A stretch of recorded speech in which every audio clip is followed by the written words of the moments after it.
हाय दोस्तों, very good evening. I hope आप लोग फाइन होंगे। आज हम लोग बात करेंगे ISO. What is the ISO? ISO is a international organization for the standardization के लिए। ये ग्लोबली रिकॉग्नाइज करता है जो कौन सा कंपनी कितना क्वालिटी मैनेजमेंट करता है, कौन सा कंपनी कितना इन्वायरमेंट मैनेजमेंट करता है, कौन सा कंपनी कितना हेल्थ एंड सेफ्टी मैनेज करता है। इसके लिए इसको कंट्रोल करने के लिए इसको बनाया गया। इसका मेन हेडक्वार्टर का है इंग्लैंड में। इसे बनाया गया 1947 में। Introduction to the ISO. ISO is a development in the international organization, ensure the quality, safety and efficiency. So there are three important standards. ISO 9001 ये किसके लिए है? क्वालिटी मैनेजमेंट सिस्टम को मैनेज करने के लिए। ISO 45001 ये किसके लिए? Occupational health and safety manage करने के लिए है।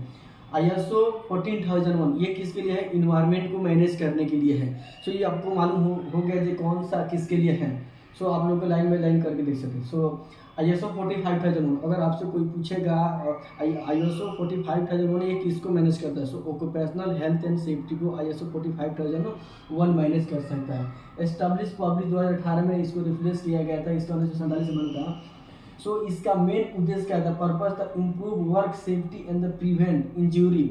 मतलब कंपनी में जो इंजरी हो रहा है, एक्सीडेंट हो रहा है, उसको रिड्यूस करने के लिए, हजार्ड को आइडेंटिफाई करने के लिए, कंपनी में कौन सा हजार्ड किससे नुकसान होता है उसको पता करने के लिए, रिस्क असेसमेंट को, रिस्क मतलब क्या कंपनी में कितना रिस्क है उसको पता करने के लिए, सेफ वर्क प्लेस प्रैक्टिस मतलब कैसे हम एक सेफ काम में हम ड्राइव करें अपने काम को, एम्प्लॉय पार्टिसिपेशन, ये सब हमको जानने के लिए। इसका वाई रिक्वायर्ड 45,000 अगर आपसे कोई पूछता है ये 45,000 क्यों जरूरी है हमारे लिए, जस्ट उनको ये एक्सप्लेन करिए। प्रिवेंट द वर्क एक्सीडेंट, जो हमारा साइड पे एक्सीडेंट हो रहा है उसको रोकने के लिए। एक हो गया प्रोटेक्ट द एम्प्लॉय हेल्थ, जो वर्कर एम्प्लॉय जो बीमार हो रहा है वो क्यों हो रहा है उसको रोकने के लिए। दूसरा क्या? रिड्यूस द लीगल रिस्क, जो कंपनी में एक्सीडेंट हो रहा है जो मर रहा है उसको रिस्क को कंट्रोल करने के लिए।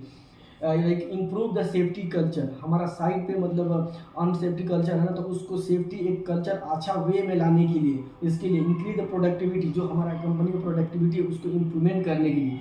इसके लिए ISO 45001 लागू किया है। कौन सा कंपनी कितना फॉलो करता है। अगर किसी कंपनी के पास ISO 45001 सर्टिफिकेट है तो आप लोग समझ सकते हैं उस कंपनी सेफ्टी के बारे में देखता है। ये सबके लिए जरूरी, कोई सा भी अब्रॉड में काम करे, एनी कंट्री में काम करे, तो ये सबके लिए जरूरी है, ये जानना बेहद जरूरी है। ISO 9001 ये क्या है? Quality management. ये 1987 में बनाया गया, लेटेस्ट वर्जन 2015 में आया। इसका मेन उद्देश्य क्या था? कंपनी में इस कंट्री से लेकर दूसरे कंट्री में सामान प्रोडक्ट सप्लाई होता है। पहले नहीं था जो कैसे पता करा जाए जो हमको ये प्रोडक्ट दे रहा है ये प्रोडक्ट सही है कि नहीं है, इसको पता करने के लिए 9001 क्वालिटी मैनेजमेंट सिस्टम बनाया गया। अगर कोई सा भी कंपनी ये इसको फॉलो करता है, उसके पास सर्टिफिकेट होगा, तो आप लोग समझ सकते हैं इसका एवरी प्रोडक्ट अच्छा होगा, क्वालिटी होगा।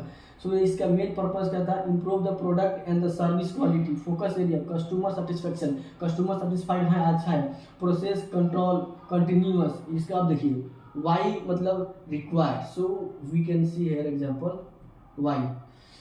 Y require 9001, ensure the consistency product service quality. हम लोग कंटिन्यू हम प्रोडक्ट जो सर्विस हम सप्लाई कर रहे हैं कस्टमर्स को वो सही है कि नहीं, उसके लिए बिल्ड कस्टमर ट्रस्ट, जो हम सप्लाई इस दूसरे को बेच सकते हैं वो ट्रस्ट करें आपके कंपनी में जो प्रोडक्ट दे रहे हैं वो सही है कि नहीं, प्रॉपर से खाने से कोई नुकसान तो नहीं हो रहा है। ये है reduce the error and the wastage, जो हमारा गैप है, क्या खराबी है, क्या हमारा वेस्ट आ रहा है उसको रिड्यूस करने के लिए। इम्प्रूवमेंट द बिजनेस परफॉर्मेंस, जो हमारा बिजनेस है उसको आगे ग्रो करने के लिए, इम्प्रूवमेंट करने के लिए। Required for the many contractor and the trend, ये जो है कॉन्ट्रैक्ट जो हमारा कॉन्ट्रैक्टर है ना, तो उसको बिल्ड करने के लिए अच्छा के लिए बनाया गया। कोई भी आपको क्वेश्चन कर देगा से ISO 9001 ये किसके लिए, आप लोग बोल सकते हैं क्वालिटी मैनेजमेंट सिस्टम को कंट्रोल करने के लिए बनाया गया। ये आप लोग देख सकते। दूसरे का ISO 14001, ये ISO 14001 क्या है ये भी आप लोगों को बेहद जानना जरूरी है अगर आपसे कोई पूछ देता है। ISO 45001 है, ये इन्वायरमेंट को प्रोटेक्ट करने के लिए, इन्वायरमेंटल मैनेजमेंट सिस्टम को प्रोटेक्ट करने के लिए है। ये एस्टेब्लिश हुआ था 1996 में हुआ था, लेटेस्ट वर्जन 2015 में इसको रिन्यू किया गया। इसको आप देख, इसका मेन पर्पस है protect the environment and the control of pollution, जो हमारा इन्वायरमेंट को कैसे प्रोटेक्ट करे, जो भी हमारा उसके बाद से पोल्यूशन जो भी गाड़ियाँ बहुत सारा एयर है उसको कैसे कंट्रोल करे, अच्छा वे में लाए। वेस्ट मैनेजमेंट, जो हम बहुत सारा वेस्ट क्या प्लास्टिक हो गया, हम इधर खा के बेचे वो गलता नहीं तो हो जाता, उसको कंट्रोल करे कैसे करें वेस्ट को। कोई जैसा आप लोग को मालूम होना चाहिए 120 माइक्रो mm से बिलो जो प्लास्टिक है उसको बैन किया गया है, ये आप लोगों को मालूम होना चाहिए। Waste management, energy efficiency, legal compliance, environment risk control, जो इन्वायरमेंट से हमको रिस्क होने वाले उससे हम लोग कैसे बचें।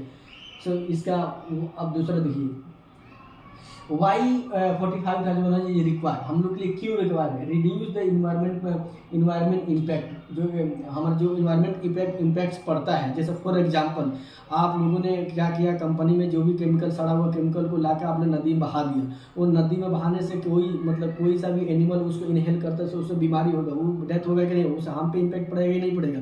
सो ऐसे बहुत सारा इम्पैक्ट होगा। दूसरा क्या, हम लोग ट्री कटिंग करें, कटिंग करने से क्या होगा, बहुत सारा टेम्परेचर होगा, सो हमको उससे भी हमारा बारिश नहीं होगा, तो उससे भी हमारा इम्पैक्ट, उसको रिड्यूस करने के लिए। दूसरा क्या है, save resources and energy. Save वही बात होगी, हम लोग लाइट को बहुत सारा वेस्ट करें, तो लाइट को हम लोग कैसे बनाए, हम लोग कैसे एक सेव करें, इसके लिए ensure the compliance with the environmental law, जो हमारा लॉ बनाया गया है गवर्नमेंट की तरफ, उसको फॉलो करने के लिए।